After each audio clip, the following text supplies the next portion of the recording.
യേശുവിൽ ഏറ്റവും പ്രിയപ്പെട്ട എൻ്റെ സഹോദരി സഹോദരന്മാരെ, ശാലോം ടെലിവിഷൻ്റെ വചന ശുശ്രൂഷയിലേക്ക് എല്ലാവരെയും സ്നേഹത്തോടെ സ്വാഗതം ചെയ്യുന്നു. ഇന്ന് നമ്മൾ ചിന്തിക്കുന്ന വിഷയം മണവാളനും മണവാട്ടിയും തമ്മിലുള്ള സ്നേഹബന്ധത്തിലേക്ക് ദൈവമായ കർത്താവ് എന്നെയും നിങ്ങളെയും വിളിക്കുന്നു. ഉത്തമ ഗീതങ്ങളുടെ പുസ്തകം 2-ാം അധ്യായം അതിൻ്റെ 2-3 തിരുവചനങ്ങൾ. ഇങ്ങനെയാണ് ദൈവത്തിൻ്റെ വചനം പറയുന്നത്: മുള്ളുകൾക്കിടയിൽ ലില്ലി പുഷ്പം പോലെയാണ് കന്യകമാർക്കിടയിൽ എൻ്റെ ഓമന. വനവൃക്ഷങ്ങൾക്കിടയിൽ ആപ്പിൾ മരം പോലെയാണ് യുവാക്കന്മാരുടെ ഇടയിൽ എൻ്റെ പ്രിയപ്പെട്ടവൻ.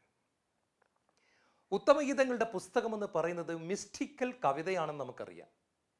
ദൈവവും മനുഷ്യനും തമ്മിലുള്ള സ്നേഹബന്ധത്തെ, മനുഷ്യൻ ദൈവത്തെ തേടുന്നു, ദൈവം മനുഷ്യനെ അനന്തമായി സ്നേഹിക്കുന്നു, ആഴമായ ഒരു ഇൻറ്റിമസിയിലേക്ക്, ഒരു യൂണിയനിലേക്ക്, ഒരു ഐക്യത്തിലേക്ക് കടന്നു വരുന്ന മനുഷ്യാത്മാവിൻ്റെയും ദൈവാത്മാവിൻ്റെയും സ്നേഹത്തെയാണ് ഉത്തമഗീതങ്ങളുടെ പുസ്തകത്തിൽ സിംബോളിക്കായിട്ട് അഥവാ പ്രതീകാത്മകമായിട്ട് വരച്ച് കാണിച്ചിരിക്കുന്നത്. പ്രിയപ്പെട്ടവരെ, വളരെ ആഴത്തിലുള്ള ദൈവിക സത്യങ്ങൾ വെളിപ്പെടുത്തുന്ന ഈ പുസ്തകം പരിശുദ്ധാത്മാവ് നമുക്ക് വെളിപ്പെടുത്തി തന്നാൽ ദൈവിക രഹസ്യങ്ങൾ അനേകം നിറഞ്ഞു നിൽക്കുന്ന ഈ പുസ്തകത്തിലെ നിധികൾ കണ്ടെത്തുവാൻ ഇടയാവും. നമ്മൾ അനുഗ്രഹിക്കപ്പെടുക തന്നെ ചെയ്യും. ഇന്ന് നമ്മൾ ഈ മനോഹരമായ പുസ്തകത്തിലെ 2-ാമത്തെ അധ്യായത്തിൻ്റെ 2-ാമത്തെ വാക്യം ഇങ്ങനെ പറയുന്നു: മുള്ളുകൾക്കിടയിൽ ലില്ലിപുഷ്പം പോലെയാണ് കന്യകമാർക്കിടയിൽ എൻ്റെ ഓമന. ഇത് മണവാളൻ മണവാട്ടിയെക്കുറിച്ച് പറയുന്നതാണ്. മണവാളൻ മണവാട്ടിയെ നോക്കിക്കൊണ്ട് പറയുന്ന ഒരു ഭാഗമാണ്. മണവാളന് മണവാട്ടിയോടുള്ള മനോഭാവത്തെയാണ് ഇത് കാണിക്കുന്നത്. മണവാളൻ തൻ്റെ മണവാട്ടിയെ എങ്ങനെ കാണുന്നു, എപ്രകാരമാണ് ആ മണവാളൻ തൻ്റെ കണ്ണുകൾ കൊണ്ട് നോക്കിക്കാണുന്നത്, തൻ്റെ ഹൃദയത്തിൽ സ്ഥാനം കൊടുത്തിരിക്കുന്നത്. ഒരൊറ്റ വാക്യത്തിൽ ഒത്തിരിയേറെ അർത്ഥങ്ങളുണ്ട്. മനുഷ്യൻ്റെ ആത്മാവിനെ ദൈവം ഒരുപാട് വിലമതിക്കുന്നുണ്ടെന്ന് നമുക്കറിയാം. മനുഷ്യൻ്റെ ആത്മാവിൻ്റെ വില എത്രയാണെന്ന് അറിയണമെങ്കിൽ ആ മനുഷ്യാത്മാവിനെ വീണ്ടെടുക്കാൻ ദൈവം കൊടുത്ത വില നമ്മൾ കാണണം. നമ്മൾ സൈക്കിൾ കടയിൽ ചെന്നിട്ട് സൈക്കിൾ വാങ്ങിക്കുവാൻ ആഗ്രഹിച്ചാൽ കടക്കാരൻ പറയുന്ന വില കൊടുത്താലേ സൈക്കിൾ കിട്ടത്തുള്ളൂ. അതുപോലെ കാറ് വാങ്ങിക്കാനാണെങ്കിലും ഒരു സ്കൂട്ടർ വാങ്ങിക്കാനാണെങ്കിലും കടയിൽ ചെന്ന് കടക്കാരൻ പറയുന്ന വില, അല്ലെങ്കിൽ നിർമ്മാതാവ് അതിനിട്ടിരിക്കുന്ന വിലയാണ് അതിൻ്റെ വില. മനുഷ്യനെ ഉണ്ടാക്കിയ ദൈവം, മനുഷ്യനെ സൃഷ്ടിച്ച ദൈവം മനുഷ്യനിട്ട വില എന്താണെന്ന് അറിയണമെങ്കിൽ ഈ നഷ്ടപ്പെട്ടു പോയ മനുഷ്യനെ വീണ്ടെടുക്കാൻ ദൈവം കൊടുത്ത വില എന്താണ്? അത് യേശുവിനെയാണ് നൽകിയത്. അപ്പോൾ മനുഷ്യൻ്റെ വിലയെന്ന് പറയുന്നത് യേശുവിൻ്റെ വില തന്നെയാണ്. യേശുവിൽ ഏറ്റവും പ്രിയപ്പെട്ടവരെ, ഇന്ന് കർത്താവിൻ്റെ വചനം പറയുകയാണ്: മുള്ളുകൾക്കിടയിൽ ലില്ലിപുഷ്പം പോലെയുള്ള എൻ്റെ ഓമന. മുള്ളുകളെന്ന് പറയുന്നത് ലോകത്തെ കാണിക്കുന്നു. പാപം നിറഞ്ഞ, അന്ധകാരം നിറഞ്ഞ, അനീതിയും അക്രമവും വ്യഭിചാരവും അശുദ്ധിയും വെട്ടിപ്പും തട്ടിപ്പും കൊലപാതകങ്ങളും യുദ്ധങ്ങളും എല്ലാം നിറഞ്ഞു നിൽക്കുന്ന പിശാചിൻ്റെ ആധിപത്യമുള്ള ഭരണമുള്ള ലോകത്തിൽ, ഒരാൾ മറ്റൊരാളെ മുറിച്ചു കൊണ്ടിരിക്കുന്ന ലോകത്തിൽ, ഒരുത്തനെ തകർത്ത് എങ്ങനെയാണ് എനിക്ക് വളരാൻ സാധിക്കുന്നതെന്ന് മാത്രം ചിന്തിക്കുന്ന സ്വാർത്ഥതയുടെയും കാപട്യത്തിൻ്റെയും അസൂയയുടെയും ലോകമാണ് മുള്ളുകൾ എന്ന് ഇവിടെ അർത്ഥമാക്കിയിരിക്കുന്നത്. മുള്ളുകൾക്കിടയിൽ ലില്ലിപുഷ്പം പോലെ എൻ്റെ ഓമന. ഇങ്ങനെ പാപം നിറഞ്ഞ അനേക മക്കളുടെ ഇടയ്ക്ക് അതാ ഒരു ലില്ലിപുഷ്പം. മണവാളൻ മണവാട്ടിയെ കാണുന്നത് ലില്ലിപുഷ്പമായിട്ടാണ്. ചുറ്റും മുള്ളുകളാണ്, പക്ഷെ ആ മുള്ളിൻ്റെ ഇടയ്ക്ക് ഒരു ലില്ലിപുഷ്പം. പ്രിയപ്പെട്ടവരെ, യേശുക്രിസ്തുവിന് ജീവിതം കൊടുത്ത ഒരു ആത്മാവിനെ യേശുവിൻ്റെ രക്തത്താൽ കഴുകപ്പെടാൻ കുരിശിൻ്റെ ചുവട്ടിലേക്ക് ചെന്നിട്ട് പാപങ്ങൾ ഏറ്റുപറഞ്ഞ് അനുദപിക്കുന്ന ഹൃദയത്തോടെ ഒരു കൊച്ചു കുഞ്ഞിനെ പോലെ നിന്ന് പൊട്ടിക്കരഞ്ഞുകൊണ്ട് കുരിശിലേക്ക് നോക്കി ദൈവസ്നേഹം അനുഭവിക്കുന്ന ഒരു ദൈവ പൈതൽ ദൈവത്തിന് വിലപ്പെട്ടതാണ്. യാക്കോബിൻ്റെ ലേഖനത്തിൽ കർത്താവിൻ്റെ വചനം പറയുന്നു: നമ്മിൽ നിക്ഷേപിച്ചിരിക്കുന്ന ആത്മാവിനെ ദൈവം അസൂയയോടെ അഭിലഷിക്കുന്നു. ദൈവത്തിന് നമ്മൾ വളരെ വിലപ്പെട്ടവരാണ്. ഒരിക്കൽ കൂടെ ഞാൻ പറയുകയാണ്, നീ എനിക്ക് വിലപ്പെട്ടവനും പ്രിയങ്കരനും അമൂല്യനുമാണ് എന്ന് വിളിച്ചു പറഞ്ഞ ദൈവം, പ്രവാചകന്മാരിലൂടെ പറഞ്ഞ ദൈവം അത് തെളിയിക്കുന്നത് നമ്മൾ കാണുന്നു കാൽവരി കുരിശിൽ. എന്ത് വിലയാണ് ദൈവം നമുക്ക് നൽകിയത്! ദൈവം നമ്മളെ വിലയുള്ളവരായി കാണുന്നു. എന്തുകൊണ്ടാണ് മുള്ളുകൾക്കിടയിലെ ലില്ലിപുഷ്പം എന്ന് ദൈവം വിളിക്കാൻ കാരണം? ഇത്രയേറെ വില നമുക്ക് വരാൻ കാരണം എന്താണ്? ഒന്നാമതായി, നമ്മൾ നീതീകരിക്കപ്പെട്ടിരിക്കുന്നു. അതറിയണമെങ്കിൽ റോമാക്കാർക്ക് എഴുതിയ ലേഖനം 5-ാം അധ്യായം അതിൻ്റെ 19-ാമത്തെ തിരുവചനത്തിലേക്ക് നമ്മൾ ചെല്ലണം. അവിടെ കർത്താവിൻ്റെ വചനം ഇങ്ങനെയാണ് പറയുന്നത്: ആകയാൽ യേശു ക്രിസ്തുവിൻ്റെ രക്തത്താൽ നീതീകരിക്കപ്പെട്ട നാം വരാനിരിക്കുന്ന ക്രോധത്തിൽ നിന്ന് രക്ഷപ്പെടുമെന്നുള്ളത് തീർച്ചയാണല്ലോ. യേശു ക്രിസ്തുവിൻ്റെ രക്തത്താൽ കഴുകപ്പെട്ടൊരു വ്യക്തി ജസ്റ്റിഫൈഡ് ആണ്, നീതീകരിക്കപ്പെട്ടിരിക്കുന്നു. ജസ്റ്റിഫിക്കേഷൻ എന്ന വാക്ക് ഉപയോഗിച്ചിരിക്കുകയാണ്. കറക്റ്റായിട്ട് പറയുകയാണെങ്കിൽ ഒരു തെറ്റും ചെയ്യാത്ത ഒരു വ്യക്തിയെ പോലെ ദൈവം അവരെ കാണുന്നു. പ്രിയപ്പെട്ടവരെ, ലോകത്തിൽ ആർക്കും തരാൻ പറ്റാത്തൊരു ഭാഗ്യമാണ് യേശു നമുക്ക് തരുന്നത്. പാപങ്ങൾ ക്ഷമിച്ചു കളയുക മാത്രമല്ല, പാപങ്ങൾ ക്ഷമിച്ചിട്ട് പഴയകാലത്തിൻ്റെ ഓർമ്മകൾ കണക്ക് കൂട്ടി വെച്ച് നമ്മളെ ശിക്ഷിക്കുന്ന ഒരു ദൈവമല്ല, പകരം പാപങ്ങൾ മറന്നുകളയുന്നു. അതും കഴിഞ്ഞ് അതിൻ്റെ അപ്പുറത്തേക്ക് കടന്ന് ഒരിക്കലും ഒരു തെറ്റും ചെയ്യാത്ത ഒരു വ്യക്തിയെ കാണുന്നത് പോലെ അത്രമാത്രം സ്നേഹത്തിൽ ദൈവം നമ്മളെ കാണുന്നു എന്ന് പറയുമ്പോൾ കുതിച്ചു ചാടി എങ്ങനെയാണ് സന്തോഷിക്കാതിരിക്കുക? അതുകൊണ്ടല്ലേ പൗലോസ് അപ്പോസ്തലനിലൂടെ പരിശുദ്ധാത്മാവ് പറയുന്നത്, നിങ്ങൾ സന്തോഷിക്കുവിൻ, ഞാൻ വീണ്ടും നിങ്ങളോട് പറയുന്നു, നിങ്ങൾ സന്തോഷിക്കുവിൻ. അതുകൊണ്ടാണ് ലൂക്കാസ് സുവിശേഷം 10:20 പറഞ്ഞത്, നിങ്ങൾ സന്തോഷിക്കുവിൻ, കാരണം നിങ്ങളുടെ പേരുകൾ സ്വർഗത്തിൽ എഴുതപ്പെട്ടിരിക്കുന്നു. ഒരു തെറ്റും ചെയ്യാത്ത ഒരു വ്യക്തിയെപ്പോലെ ദൈവം എന്നെയും നിങ്ങളെയും കാണുന്നു. ഇത് സന്തോഷത്തിന് കാരണമല്ലേ പ്രിയപ്പെട്ടവരെ? അങ്ങനെ നീതീകരിക്കപ്പെട്ട എന്നെയും നിങ്ങളെയും ദൈവം ഒത്തിരി വിലയുള്ളതായി കാണുന്നു. 2, നമുക്ക് ഒരു പുതിയ ഹൃദയം കിട്ടിയിരിക്കുന്നു. അതിനാൽ ദൈവം നമ്മളെ വിലയുള്ളവരായിട്ട് കാണുന്നു. യെസക്കേൽ പ്രവാചകന്റെ പുസ്തകം 36-ാം അധ്യായം 26 മുതലുള്ള വചനങ്ങൾ വായിക്കുമ്പോൾ കാണാം, അതൊരു പ്രവചന സന്ദേശമാണ്. യെസക്കേലിന് അത് ഒരിക്കലും അനുഭവിക്കാൻ പറ്റിയില്ല. യെസക്കേലിന്റെ കാലഘട്ടത്തിൽ അതിനു മുമ്പ് ജീവിച്ചിരുന്നവർക്കും അതിന് പിന്നീടുള്ള കോടാനുകൂടി ജനങ്ങൾക്ക് ഈ ഒരു വാഗ്ദാനം അല്ലെങ്കിൽ പ്രവചന സന്ദേശം ജീവിതത്തിൽ അനുഭവിക്കുവാൻ സാധിക്കാതെയാണ് അവർ കടന്നുപോയത്. യേശു ക്രിസ്തുവിലൂടെ നമുക്ക് ലഭിക്കുന്ന ഒരു അനുഗ്രഹത്തെ പറ്റിയാണ് യെസക്കേൽ പ്രവാചകന്റെ പുസ്തകത്തിൽ ദൈവം പ്രവചിക്കുന്നത്. അവരുടെ കല്ല് പോലെയുള്ള ഹൃദയം ഞാൻ എടുത്തു മാറ്റും, മാംസള ഹൃദയം ഞാൻ നൽകും, അവരിൽ ഞാൻ ശുദ്ധജലം തളിക്കും, എൻ്റെ ആത്മാവിനെ ഞാൻ അവർക്ക് നൽകും, അവരെ ഞാൻ എൻ്റെ കൽപ്പനകൾ പാലിക്കുന്നവരും വചനം അനുസരിക്കുന്നവരുമാക്കി മാറ്റും. ഇവിടെ ദൈവം പറയുന്നൊരു കാര്യമുണ്ട്, എല്ലാം ദൈവമാണ് ചെയ്യുന്നത്. പഴയ നിയമത്തിൽ നമ്മോട് എല്ലാം ചെയ്യാനായിട്ട് പറഞ്ഞ ദൈവം പുതിയ നിയമത്തിൽ നമ്മളെ കൊണ്ട് പാപം ചെയ്യിക്കുന്ന നമ്മുടെ ഹൃദയത്തെ എടുത്തു മാറ്റി പുതിയൊരു ആത്മീയ ഹൃദയം തരുന്നു. ആ ഹൃദയത്തിൽ ദൈവം വന്ന് നിറഞ്ഞു നിൽക്കുന്നു. ആ ഹൃദയത്തിൽ വചനമാകുന്ന ശുദ്ധജലം തളിക്കുന്നു. ആ ഹൃദയത്തിലേക്ക് പരിശുദ്ധാത്മാവിൻ്റെ ശ്വാസം അവിടെ നൂതുന്നു. കൽപ്പനകൾ അനുസരിക്കുന്നവരും വചനം പാലിക്കുന്നവരുമാക്കി ദൈവം തന്നെ നമ്മളെ മാറ്റുന്നു. അത്ഭുതകരമായ ഒരു കാര്യം വീണ്ടും ജനിച്ച ഓരോ ദൈവപൈതലിലും സംഭവിക്കുകയാണ്. അപ്പോൾ അതിനാൽ ദൈവം നമ്മളെ ഒരുപാട് വിലയുള്ളവരായിട്ട് കാണുന്നു. നമ്മളെ തന്നെ നോക്കിക്കൊണ്ട് പറയണം, ഞാനൊരു പുതിയ സൃഷ്ടിയാണ്. 2 കൊരിന്ത്യർ 5-ാം അധ്യായത്തിൻ്റെ 19-ാമത്തെ വാക്യത്തിൽ പറയുന്നുണ്ട്, യേശു ക്രിസ്തുവിലായിരിക്കുന്നവൻ ഒരു പുതിയ സൃഷ്ടിയാണ്, പഴയത് കടന്നുപോയി. ഇത് നമ്മൾ തിരിച്ചറിയണം പ്രിയപ്പെട്ടവരെ. എന്നിലൊരു മാറ്റം സംഭവിച്ചിരിക്കുന്നു എന്നുള്ള സത്യം ഞാൻ തന്നെ എന്നോട് പറയണം. ഞാൻ പുതിയതാണ്, എനിക്കൊരു പുതിയ ഹൃദയം ദൈവം തന്നിരിക്കുന്നു, ഹല്ലേലൂയ. ദൈവം എന്നിൽ വസിക്കുന്നു, ഹല്ലേലൂയ. ദൈവത്തിൻ്റെ ജീവൻ എന്നിലുണ്ട്, ഹല്ലേലൂയ. നിത്യജീവൻ എന്നിലുണ്ട്, എന്നിൽ അഭിഷേകമുണ്ട്. എൻ്റെ കല്ല് പോലുള്ള ഹൃദയം ദൈവം മാറ്റിയിരിക്കുന്നു. ദൈവം എനിക്ക് മാംസലമായൊരു ഹൃദയം നൽകിയിരിക്കുന്നു. ഞാൻ അതിനെ ഓർത്ത് നന്ദി പറയുന്നുവെന്ന് നമ്മൾ പറയണം. ദൈവം അത് ചെയ്തിരിക്കുകയാണ്. അതിനാൽ ദൈവം നമ്മളെ ഒരുപാട് വിലയുള്ളവരായിട്ട് കാണുന്നു. 3, ദൈവം നമ്മിൽ തൻ്റെ ആത്മാവിനെ പകർന്ന് നമ്മുടെ ഉള്ളിൽ ദൈവം നിറഞ്ഞു നിൽക്കുന്നു. 1 യോഹന്നാൻ 4-ാം അധ്യായത്തിൻ്റെ 4-ാമത്തെ വാക്യം പറയുന്നു, നമ്മുടെ ഉള്ളിലുള്ളവൻ പുറമെയുള്ളവനേക്കാൾ വലിയവനാണ്. എന്നും നമ്മളിൽ നിറഞ്ഞു നിൽക്കുന്ന പരിശുദ്ധാത്മാവായ ദൈവത്തിൻ്റെ സാന്നിധ്യം. യെശയ്യായുടെ പുസ്തകം 55-ാം അധ്യായം 1-ാമത്തെ വാക്യം ഇങ്ങനെയാണ്, ദാഹാർത്തരെ ജലാശയത്തിലേക്ക് കടന്നു വരുവിൻ, നിർധനൻ വന്ന് വാങ്ങി ഭക്ഷിക്കട്ടെ, പാലും വീഞ്ഞും സൗജന്യമായി കുടിച്ചുകൊള്ളട്ടെ. എന്താണ് ഈ ജലാശയം? യേശു ക്രിസ്തുവിൻ്റെ ഹൃദയമാണ് ജലാശയം. യേശു ക്രിസ്തുവിൻ്റെ ഹൃദയമാണ് സ്നേഹജലം കെട്ടിക്കിടക്കുന്ന ജലാശയം.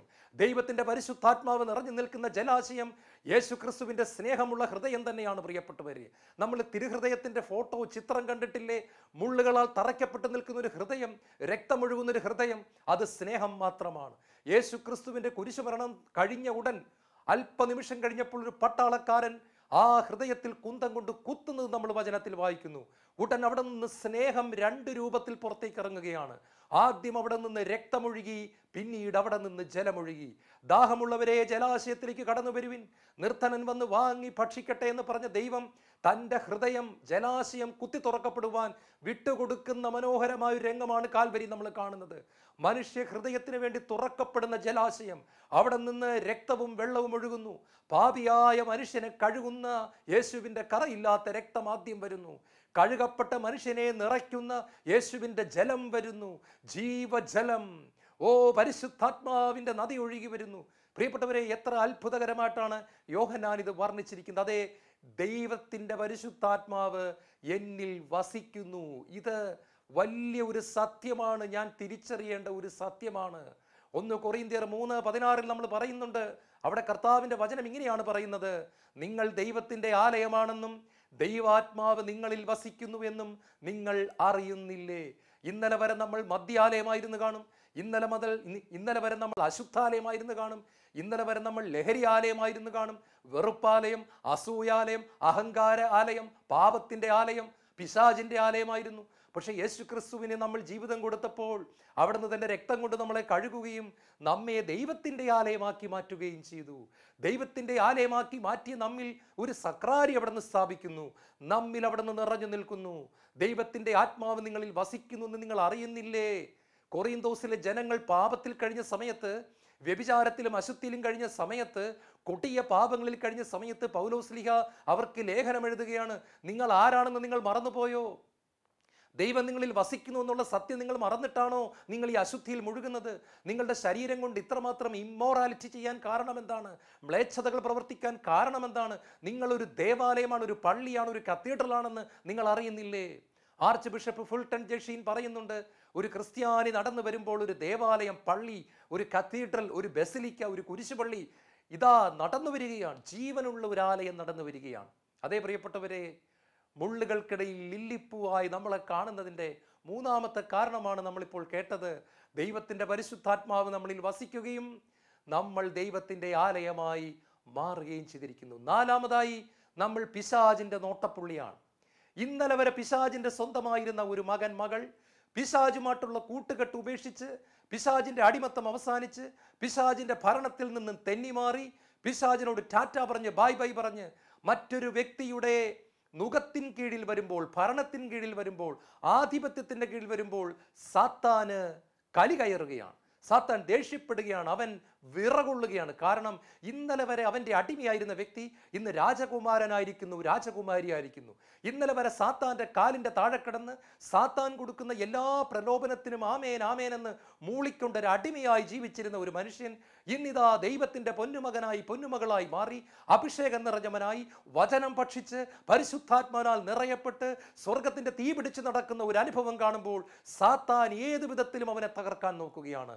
യോഹന്നാന്റെ സുവിശേഷം 10:10 അവിടെ നിന്ന് പറഞ്ഞു, കള്ളൻ വരുന്നത് മോഷ്ടിക്കാനും കൊല്ലുവാനും നശിപ്പിക്കുവാനുമാണ്. ഇന്നലെ വരെ തൻ്റെ കയ്യിലിരുന്ന ഈ അമൂല്യ സമ്പത്ത്, മനുഷ്യൻ എന്ന് പറയുന്ന ഈ അമൂല്യ സമ്പത്ത്, നിധി, യേശു ക്രിസ്തു തട്ടിക്കൊണ്ടുപോയി യേശുവിൻ്റെ സ്വന്തമാക്കിയിരിക്കുന്നു. അതുകൊണ്ട് ഏത് വിധത്തിലും ആ നിധിയെ മോഷ്ടിക്കാൻ കള്ളൻ വരികയാണെന്ന് യേശു പഠിപ്പിച്ചു. കള്ളൻ വരുന്നത് മോഷ്ടിക്കാനും നശിപ്പിക്കാനും കൊല്ലുവാനുമാണ്. യേശുവിൻ്റെ സ്വന്തമായിരിക്കുന്ന നമ്മെ പിശാച് നോട്ടമിടുന്നു, തകർക്കണം, ഏതു വിധത്തിലും തകർക്കണം. ദൈവത്തിൻ്റെ പൊന്നുമകനും മകളുമായി ജീവിച്ച ആദത്തെയും ഹവ്വയെയും എങ്ങനെയും തകർക്കാൻ വേണ്ടി ഏദൻ തോട്ടത്തിൽ നുഴഞ്ഞു കയറിയ പുരാതന സർപ്പം ഇന്നും പ്രവർത്തന നിരതമാണ്. വെളിപാട് പുസ്തകം 12-ാം അധ്യായത്തിൽ 7 തലയുള്ള പുരാതന സർപ്പത്തെ നമ്മൾ കാണുന്നു. ഏത് വിധത്തിലും മനുഷ്യനെ തകർക്കുവാൻ, വഞ്ചിക്കുവാൻ തന്ത്രങ്ങൾ ഒരുക്കിക്കൊണ്ട് നരകം 24 മണിക്കൂറും പ്രവർത്തന സജ്ജമായിരിക്കെ, ഒരു തക്കം കിട്ടിയാൽ എന്നെയും നിങ്ങളെയും തകർത്ത് കളയാൻ സാത്താനും അവൻ്റെ കിങ്കരന്മാരും നോക്കിയിരിക്കെ, യേശു ക്രിസ്തു തൻ്റെ രക്തം കൊണ്ട് കോട്ട കെട്ടി നമ്മളെ സംരക്ഷിക്കുന്നു. യേശുവിൻ്റെ രക്തക്കോട്ടയ്ക്കുള്ളിൽ എന്നെയും നിങ്ങളെയും യേശു കരുതുന്നു, പൊതിയുന്നു, സംരക്ഷിക്കുന്നു. എന്നിട്ട് പറയുന്നു, മുള്ളുകൾക്കിടയിൽ ലില്ലി പുഷ്പം പോലെയാണ് എൻ്റെ ഓമന. ദൈവം എത്രമാത്രം നമ്മളെ കരുതുന്നു, എത്രമാത്രം നമ്മളെ സ്നേഹിക്കുന്നു പ്രിയപ്പെട്ടവരെ. അടുത്തതായിട്ട്, ദൈവം നമ്മളെ ഇത്രമാത്രം വിലയുള്ളതായിട്ട് കാണാനുള്ള ഒരു കാരണം നമ്മൾ ദൈവ മക്കളാണ് എന്നുള്ളതാണ്. യോഹന്നാന്റെ സുവിശേഷം 1-ാം അധ്യായം 12-ാമത്തെ തിരുവചനം, തന്നെ സ്വീകരിച്ചവർക്കെല്ലാം, തൻ്റെ നാമത്തിൽ വിശ്വസിച്ചവർക്കെല്ലാം ദൈവമക്കളാകാൻ അവൻ കഴിവ് നൽകി. തന്നെ വിശ്വസിക്കാതിരുന്ന പാപത്തിൽ തുടർന്നുകൊണ്ടിരുന്ന യഹൂദരെ നോക്കി യേശു ക്രിസ്തു ഉച്ചത്തിൽ വിളിച്ചു പറയുന്നുണ്ട്, നിങ്ങൾ നിങ്ങളുടെ പിതാവായ പിശാചിൽ നിന്നുള്ളവരാണ്. പിശാച് ആദ്യം മുതലേ പാപം ചെയ്യുന്നവനാണ്. നിങ്ങൾ പിശാചിന്റെ മക്കളാണ് എന്ന് അനുദപിക്കാത്ത മക്കളെ നോക്കി, തൻ്റെ കുരിശുമരണത്തിൽ വിശ്വസിക്കാത്ത മക്കളെ നോക്കി, തൻ്റെ യാഗത്തിൽ വിശ്വസിക്കാത്തവരെ നോക്കി, അതിനെ പുച്ഛിച്ച് തള്ളിയവരെ നോക്കി, ഞങ്ങൾക്ക് ഞങ്ങളുടെ വഴിയെന്ന് പറഞ്ഞവരെ നോക്കി, നിന്നെ ഞങ്ങൾക്ക് വേണ്ട എന്ന് യേശുവിനോട് പറഞ്ഞവരെ നോക്കി യേശു പറഞ്ഞു, നിങ്ങൾ നിങ്ങളുടെ പിതാവായ പിശാചിൽ നിന്നുള്ളവരാണ് എന്ന് പറഞ്ഞാൽ അവരുടെ അപ്പൻ പിശാചാണെന്നർത്ഥം. അങ്ങനെ ഇന്നലെ വരെ പിശാചിന്റെ മക്കളായി കഴിഞ്ഞിരുന്ന മനുഷ്യർ, ഞാനും നിങ്ങളും ഇന്നലെ വരെ പിശാചിന്റെ മക്കളായിരുന്നു. എന്നാൽ ഇന്നലെ നമ്മൾ വചനം കേട്ടു, ദൈവത്തിന്റെ വചനം കേട്ടു, ഒരു നവീകരണ ധ്യാനം കൂടി, ദൈവത്തിന്റെ വചനത്തിന്റെ ശക്തി അറിഞ്ഞു. ഇരുതല വാളിനേക്കാൾ മൂർച്ചയുള്ള ദൈവവചനം കടന്നു വന്ന് ആത്മീയമായിട്ടുള്ള ട്യൂമറുകളെയും ക്യാൻസറുകളെയും വെട്ടിക്കളഞ്ഞു. വെട്ടി ഒരുക്കേണ്ടതുപോലെ നമ്മളെ വെട്ടി ഒരുക്കി, ചെത്തിക്കളയേണ്ടതെല്ലാം ചെത്തിക്കളഞ്ഞു. പരിശുദ്ധാത്മാവിന്റെ അഭിഷേകം നമുക്ക് തന്നു. ദൈവത്തിന്റെ മകനും മകളുമാക്കി മാറ്റി. അബ്ബാ പിതാവേ എന്ന് വിളിക്കുന്ന പുത്രത്വത്തിന്റെ ആത്മാവിനെ അവിടെ നമ്മുടെ ഹൃദയങ്ങളിലേക്ക് വർഷിച്ചിരിക്കുന്നു.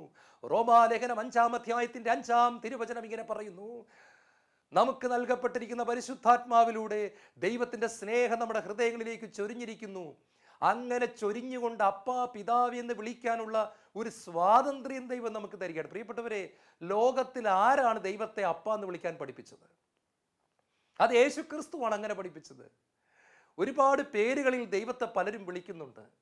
രാജാവിനെയും ചക്രവർത്തിമാരെയും തമ്പുരാനായിട്ടൊക്കെ കാണുന്നതിൽ തെറ്റൊന്നുമില്ല. ദൈവമേ എന്ന് വിളിക്കുന്നതിൽ തെറ്റില്ല. പക്ഷേ ആഴമേറിയ ഒരു സ്നേഹബന്ധത്തിലേക്ക് നമ്മളെ കൂട്ടിക്കൊണ്ടുവന്ന് ഭയത്തിൻ്റെ കെട്ടിൽ നിന്ന് നമ്മളെ പൂർണ്ണമായി മോചിപ്പിച്ചുകൊണ്ട് കൊച്ചു കുഞ്ഞുങ്ങൾ അപ്പൻ്റെ തോളിൽ കയറിയിരിക്കുന്ന മനോഭാവത്തോടെ ദൈവപിതാവിനെ കെട്ടിപ്പിടിക്കുവാനും സ്നേഹിക്കുവാനുമുള്ള ഉന്നതമായ ഒരു പദവി നമുക്ക് നൽകിയിരിക്കുകയാണ്. 1 യോഹന്നാൻ 3-ാം അധ്യായം അതിൻ്റെ 1-ാമത്തെ തിരുവചനം ഇങ്ങനെ പറയുന്നു, കണ്ടാലും എത്ര വലിയ സ്നേഹമാണ് ദൈവം നമ്മോട് കാണിച്ചത്, നാം അവിടത്തെ മക്കളെന്ന് വിളിക്കപ്പെടുന്നു, നാം അങ്ങനെയാണ് താനും. യോഹന്നാൻ എത്ര പറഞ്ഞിട്ടും മതിയാകുന്നില്ല. വീണ്ടും വീണ്ടും യോഹന്നാൻ ഇത് ആവർത്തിക്കുകയാണ്, നിങ്ങൾ പിശാചിന്റെ മക്കളല്ല, നിങ്ങൾ ലോകത്തിന്റെ മക്കളല്ല, നിങ്ങൾ നരകത്തിന്റെ മക്കളല്ല, നിങ്ങൾ ദൈവത്തിന്റെ മക്കളാണ്, മക്കളാണ്, മക്കളാണ്. മാലാഖമാർ പോലും കൊതിക്കുന്ന ഉന്നതമായ ഒരു പദവി ദൈവം നിങ്ങൾക്ക് തന്നിരിക്കുന്നു. കണ്ടാലും ബിഹോൾഡ്, എത്ര വലിയ സ്നേഹമാണ് പിതാവ് നമ്മോട് കാണിച്ചത്, നാം ദൈവ മക്കളെന്ന് വിളിക്കപ്പെടുന്നു, നാം അങ്ങനെയാണ് താനും. ഉറപ്പിച്ച് സീലടിക്കുകയാണ്, സംശയിക്കേണ്ട എന്നാണ് യോഹന്നാനിലൂടെ പരിശുദ്ധാത്മാവ് നമ്മോട് പറയുന്നത്. പ്രിയപ്പെട്ടവരെ, ഇതൊക്കെ നമ്മളിരുന്ന് ഒറ്റയ്ക്കിരുന്നൊന്ന് ധ്യാനിക്കണം. ഞാൻ ദൈവത്തിൻ്റെ പൊന്നു മകനാണ്, ഞാൻ ദൈവത്തിൻ്റെ പൊന്നു മകളാണ്. ഒരു 10 പ്രാവശ്യം 50 പ്രാവശ്യം 100 പ്രാവശ്യം ഇതൊന്ന് പറഞ്ഞു നോക്കിക്കേ. അപ്പോൾ അറിയാം, ദുഃഖങ്ങൾ വിട്ടുമാറുന്നു. വലിയ വേദനയുടെ സാഹചര്യങ്ങളിലാണെങ്കിലും ചേമ്പലയിൽ വെള്ളം കയറാത്തതുപോലെ തെറിച്ചു പോകുന്നത് പോലെ ദുഃഖത്തിൻ്റെയും പ്രയാസങ്ങളുടെയും രോഗത്തിൻ്റെയും വലിയ ദുരിതങ്ങളുടെയും ഇടയിൽ ഉയർന്നു നിൽക്കുന്ന ഒരു ആത്മീയ അനുഭവത്തിലേക്ക് ദൈവം നമ്മളെ കൊണ്ടുപോകുന്നു. ഞാൻ ദൈവത്തിൻ്റെ പൊന്നു മകനാണ്. ഗെത്സമേൻ തോട്ടത്തിലേക്ക് യേശു പോകുകയാണ്. പീഡാസഹനം തൻ്റെ തൊട്ട് മുൻപിൽ നിൽക്കുകയാണ്. വരാൻ പോകുന്ന ഘോരമായ പീഡകൾ അവിടത്തേക്ക് അറിയാം. പക്ഷേ അവിടുന്ന് ശിഷ്യരെ നോക്കിക്കൊണ്ട് പറയുന്നുണ്ട്, ഞാൻ ഒറ്റയ്ക്കല്ല, എൻ്റെ അപ്പൻ എൻ്റെ കൂടെയുണ്ട്. ഞാൻ ഒറ്റയ്ക്കല്ല, നിങ്ങൾ എല്ലാവരും എന്നെ വിട്ടിട്ട് പോകും. ഇടയനെ അടിക്കും, ആടുകൾ ചിതറിക്കപ്പെടും, നിങ്ങൾ എല്ലാവരും എന്നെ ഉപേക്ഷിച്ച് പോകും. പക്ഷേ ഞാൻ ഒരിക്കലും ഒറ്റയ്ക്കല്ല, എന്നെ ഉപേക്ഷിക്കാത്ത എൻ്റെ അപ്പനുണ്ട് എൻ്റെ കൂടെ. ഞാൻ അപ്പൻ്റെ പൊന്നുമകനാണ്. അപ്പാ, എൻ്റെ അപ്പൻ, എന്നെ ഉപേക്ഷിക്കാത്ത എൻ്റെ അപ്പൻ എൻ്റെ കൂടെയുണ്ട്. ഈ ഒരു ഉറപ്പിലാണ് പ്രിയപ്പെട്ടവരെ യേശു ഗെത്സമേൻ തോട്ടത്തിലേക്ക് പോകുന്നത്. 6-ാമതായിട്ട് ദൈവം നമ്മളെ മുള്ളുകൾക്കിടയിലെ ലില്ലിപ്പൂവാട്ട് കാണാനുള്ള 6-ാമത്തെ കാരണം എന്താ? നമ്മൾ യേശു ക്രിസ്തുവിൻ്റെ അംബാസിഡർമാരാണ്, സ്ഥാനപതികളാണ്. 2 കൊറിന്ത്യർ 5-ാം അധ്യായത്തിന്റെ 20-ാമത്തെ വാക്യം പറയുന്നു, you are the ambassadors of Jesus Christ. നിങ്ങൾ യേശു ക്രിസ്തുവിൻ്റെ സ്ഥാനപതികളാണ്. ഞങ്ങൾ യേശു ക്രിസ്തുവിൻ്റെ സ്ഥാനപതികളാണ്, യേശു ക്രിസ്തുവിൻ്റെ അംബാസിഡർമാരാണ്. എന്താണ് അതിൻ്റെ അർത്ഥം? ഇന്ത്യയുടെ അംബാസിഡറിനെ ഇംഗ്ലണ്ട് എന്ന് പറയുന്ന രാജ്യത്തിലേക്ക് നമ്മൾ അയക്കുമ്പോൾ ആ അംബാസിഡർ അല്ലെങ്കിൽ സ്ഥാനപതി ഇംഗ്ലണ്ടിൽ ചെല്ലുന്നു. അവിടെ അദ്ദേഹത്തിന് ഒരു ഓഫീസ് കിട്ടുന്നു, ഒരു കെട്ടിടം കിട്ടുന്നു, മുറി കിട്ടുന്നു. അവിടെ അദ്ദേഹം ഇന്ത്യയുടെ കൊടി കുത്തിവെക്കുന്നു. ഇന്ത്യയുടെ ദേശീയ പതാക അദ്ദേഹം ആ മുറിയുടെ അകത്ത് വയ്ക്കുന്നു. നമുക്ക് അവിടെ ചെന്നാൽ ഹിന്ദിയിൽ എഴുതി വച്ചിരിക്കുന്ന കുറേ കാര്യങ്ങൾ കാണാൻ പറ്റും. ഇന്ത്യയിൽ നിൽക്കുന്നത് പോലത്തെ അനുഭവം. മഹാത്മാഗാന്ധിയുടെ ഫോട്ടോ വച്ചിരിക്കുന്നു. നമുക്കൊരു ഇന്ത്യയുടെ അകത്തോട്ട് കയറിയതുപോലെ തോന്നും. രാജ്യം ഇംഗ്ലണ്ടാണ്, പക്ഷെ നമ്മൾ ഇന്ത്യയുടെ എംബസിയുടെ അകത്ത് ചെന്നാൽ ഇംഗ്ലണ്ടാന്ന് തോന്നത്തേയില്ല. പകരം ഇന്ത്യക്കാരാണ് മുഴുവൻ ഇരിക്കുന്നത്. ഇന്ത്യയുടെ ദേശീയ പതാകയും ഇന്ത്യയുടെ എല്ലാ അന്തരീക്ഷങ്ങളും ഇന്ത്യയിൽ കാണുന്ന വിധത്തിലുള്ള കാര്യങ്ങൾ നമുക്കവിടെ കാണാൻ സാധിക്കുകയാണ്. ഇന്ത്യയുടെ സംസ്കാരം അവിടെ റിഫ്ലക്റ്റ് ചെയ്തു വച്ചിരിക്കുന്നു. ഞാൻ നിങ്ങളോട് പറഞ്ഞ എന്തിനാണെന്നറിയാമോ? എന്നെയും നിങ്ങളെയും ദൈവം അംബാസിഡർമാരാക്കിയിരിക്കുന്നു, സഭയെ ദൈവം എംബസിയാക്കി മാറ്റിയിരിക്കുന്നു. എന്ന് പറഞ്ഞാൽ ഒരു വെള്ളക്കാരൻ ഇന്ത്യയുടെ എംബസിക്കകത്തേക്ക് കടന്നു വന്നാൽ അവന് ഇന്ത്യയെക്കുറിച്ച് കുറച്ച് ബോധ്യം കിട്ടുന്നു, ഇന്ത്യയെ കുറച്ചൊക്കെ ഒന്ന് കാണാൻ പറ്റുന്നു, ഇന്ത്യയെക്കുറിച്ച് കുറേ കാര്യങ്ങൾ അവന് മനസ്സിലാക്കാൻ പറ്റുന്നു. ഇതുപോലെ പ്രിയപ്പെട്ടവരെ, എന്നെയും നിങ്ങളെയും കാണുമ്പോൾ ദൈവമില്ലാത്ത മനുഷ്യർക്ക് സ്വർഗത്തെക്കുറിച്ചും ദൈവത്തെക്കുറിച്ചും കുറച്ച് കാര്യങ്ങൾ മനസ്സിലാകണമെന്ന് ദൈവം ആഗ്രഹിക്കുന്നു. സ്വർഗത്തെക്കുറിച്ച് എന്തെങ്കിലുമൊക്കെ എന്നെയും നിങ്ങളെയും കാണുമ്പോൾ ആളുകൾക്ക് പിടികിട്ടുന്നുണ്ടോ? എങ്കിൽ നമ്മൾ വിജയിച്ചു. സ്വർഗത്തെക്കുറിച്ചൊരു ബോധ്യം, എനിക്ക് സ്വർഗം വേണമെന്നുള്ളൊരു ആഗ്രഹം മറ്റുള്ളവരിൽ ജനിക്കുന്നുണ്ടോ പ്രിയപ്പെട്ടവരെ? അങ്ങനെയാണെങ്കിൽ നമ്മൾ വിജയിച്ചു. നമുക്ക് ദൈവത്തെ അല്പമെങ്കിലും വെളിപ്പെടുത്താൻ പറ്റുന്നുണ്ടോ? നമ്മൾ ഭാഗ്യവാന്മാരാണ്. വീണ്ടും കർത്താവ് നമ്മളെ ലില്ലിപ്പൂവായിട്ട് കാണാനുള്ള അടുത്ത കാരണം, നമ്മൾ യേശു ക്രിസ്തുവിൻ്റെ പട്ടാളക്കാരാണ്. 2 തിമോത്തി 2-ാം അധ്യായത്തിൻ്റെ 3-ാമത്തെ തിരുവചനം ഇങ്ങനെയാണ് പറയുന്നത്: യേശു ക്രിസ്തുവിൻ്റെ നല്ല പടയാളിയെപ്പോലെ കഷ്ടപ്പാടുകൾ സഹിക്കുക. കഷ്ടപ്പാടിൻ്റെ നേരം വരുമ്പോൾ വിട്ടിട്ട് പോകരുത്. നീ യേശു ക്രിസ്തുവിൻ്റെ പടയാളിയാണ്. ഒരു പട്ടാളക്കാരൻ യുദ്ധത്തിന് പോകുമ്പോൾ ചിലപ്പോഴൊക്കെ മുറിവേൽക്കും, ചിലപ്പോഴൊക്കെ വലിയ പരിക്കുകൾ പറ്റി ആശുപത്രിയിൽ കിടക്കേണ്ടി വരും. അതൊന്നും കാര്യമാക്കുന്നില്ല. അദ്ദേഹം വീണ്ടും എഴുന്നേറ്റ് പോയി യുദ്ധം ചെയ്യുന്നു. തന്നെ അയച്ചിരിക്കുന്ന രാജ്യത്തോട് പ്രതിബദ്ധതയുള്ളതിനാൽ അദ്ദേഹം വിശ്വസ്തയോടെ രാജ്യത്തിന് വേണ്ടി യുദ്ധം ചെയ്യുന്നു. ഇതുപോലെ കർത്താവ് നമ്മളെ കാണുന്നു, പട്ടാളക്കാരാണ് നമ്മൾ. സാത്താൻ്റെ, നരകത്തിൻ്റെ പട്ടാളക്കാരാൽ ആക്രമിക്കപ്പെടുന്നവരാണ് നമ്മൾ. ഞാൻ നേരത്തെ പറഞ്ഞില്ലേ, സാത്താൻ്റെ നോട്ടപ്പുള്ളിയാണ്. നമുക്കൊരു യുദ്ധമുണ്ട്. ദൈവരാജ്യത്തിലെ പട്ടാളക്കാരായ നമുക്ക് സാത്താൻ്റെ പാപരാജ്യത്തോടൊരു യുദ്ധമുണ്ട്, അശുദ്ധിയോടൊരു യുദ്ധമുണ്ട്, അന്ധകാരത്തോടൊരു യുദ്ധമുണ്ട്. നമ്മൾ പട്ടാളക്കാരാണ്.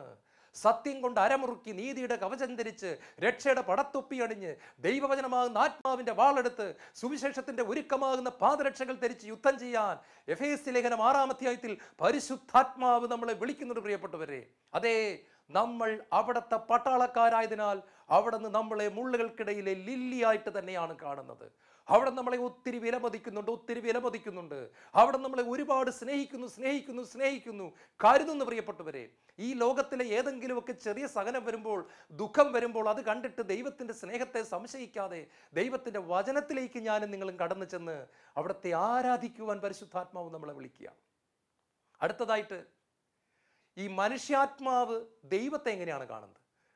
ഉത്തമഗീതങ്ങളുടെ പുസ്തകം 2-ാം അധ്യായത്തിൻ്റെ 3-ാമത്തെ വാക്യം പറയുന്നു: വനവൃക്ഷങ്ങൾക്കിടയിൽ ആപ്പിൾ മരം പോലെയാണ് യുവജനങ്ങൾക്കിടയിൽ എൻ്റെ പ്രാണനാഥൻ.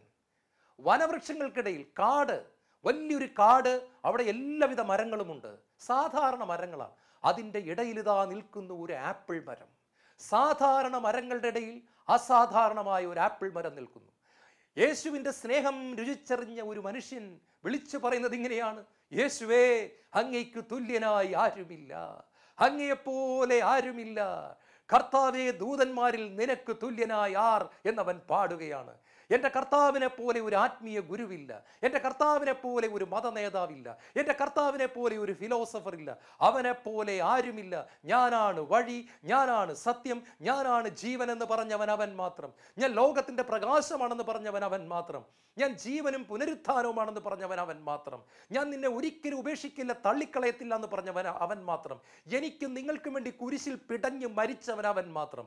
മരണത്തെ ജയിച്ച് ഉയർത്തവൻ അവൻ മാത്രം. വീണ്ടും വരുമെന്ന് പറഞ്ഞവൻ അവൻ മാത്രം. അവൻ്റെ ആത്മാവിനെ തന്നത് അവൻ മാത്രം. അവൻ്റെ തിരുശരീരവും രക്തവും ഭക്ഷിക്കാനും പാനം ചെയ്യാനും തന്നവൻ അവൻ മാത്രം. അവൻ്റെ അപ്പനെ നമുക്ക് അപ്പനായി തന്നവൻ അവൻ മാത്രം. പ്രിയപ്പെട്ടവരെ, നമ്മുടെ ഉള്ളിൽ ഇന്നും വസിക്കുന്നവൻ അവൻ മാത്രം. ആൽഫയും ഒമേഗയുമായവൻ അവൻ മാത്രം. വെളിപാട് പുസ്തകത്തിലെ വെള്ളക്കുതിരപ്പുറത്ത് വാളുമായി പാഞ്ഞു വരുന്ന ദൈവവചനമെന്ന് പേരുള്ളവൻ അവനാണ്. അതുകൊണ്ട് മനുഷ്യാത്മാവ് ഇങ്ങനെ വിളിച്ചു പറയുന്നു: കാട്ടിലെ മരങ്ങൾക്കിടയിൽ, വനവൃക്ഷങ്ങൾക്കിടയിൽ ആപ്പിൾ മരം പോലെയാണ് യുവജനങ്ങൾക്കിടയിൽ എൻ്റെ പ്രാണനാഥൻ. ലോകത്തിലെ എല്ലാ ആത്മീയ ഗുരുക്കന്മാരെ എടുത്താലും യേശു ഉയർന്നിൽക്കുന്നു. അതുകൊണ്ടാണ് ഇന്ത്യയുടെ അഭിമാനമായ സ്വാമി വിവേകാനന്ദൻ ഇങ്ങനെ പറഞ്ഞത്: യേശു ക്രിസ്തു ഇന്ന് ജീവിച്ചിരുന്നെങ്കിൽ ഞാൻ ഒരു കത്തി കൊണ്ട് എൻ്റെ ഹൃദയം കുത്തിപ്പിളർന്ന രക്തം യേശുവിൻ്റെ പാദത്തിങ്കിൽ ഒഴിച്ചവിടത്തെ ആരാധിക്കുമായിരുന്നു. സ്വാമി വിവേകാനന്ദൻ്റെ വാക്കുകളാണിത്. അദ്ദേഹം യേശുവിൻ്റെ മഹത്വം കണ്ടിട്ട് വിളിച്ചു പറഞ്ഞ വാക്കുകളാണ്. പ്രിയപ്പെട്ടവരെ, ദൈവം നമ്മളെ വിളിക്കുകയാണ് മണവാളൻ മണവാട്ടി സ്നേഹബന്ധത്തിലേക്ക്, ആ ഒരുമയിലേക്ക്, ഐക്യത്തിലേക്ക്, ഒന്നാകലിലേക്ക്, ഒട്ടിച്ചേർന്നുള്ള പറുദീസ അനുഭവത്തിലേക്ക്. അതിന് നമ്മൾ ഒരു വില കൊടുക്കേണ്ടതായിട്ടുണ്ട്. നമ്മളെ തന്നെ നമ്മൾ കർത്താവിന് സമർപ്പിക്കണം. കർത്താവെ, ഒന്നും ചെയ്യാൻ കഴിവില്ലാത്ത ഞങ്ങളെ അവിടുന്ന് അവിടെ ഹൃദയത്തോട്, അങ്ങയുടെ ഹൃദയത്തോട് ചേർത്ത് നടത്തണമേ. അവിടുത്തെ പരിശുദ്ധാത്മാവിലൂടെ കൃപ വർഷിക്കണമേ. യേശുവേ സ്തോത്രം, യേശുവേ നന്ദി, യേശുവേ ആരാധന.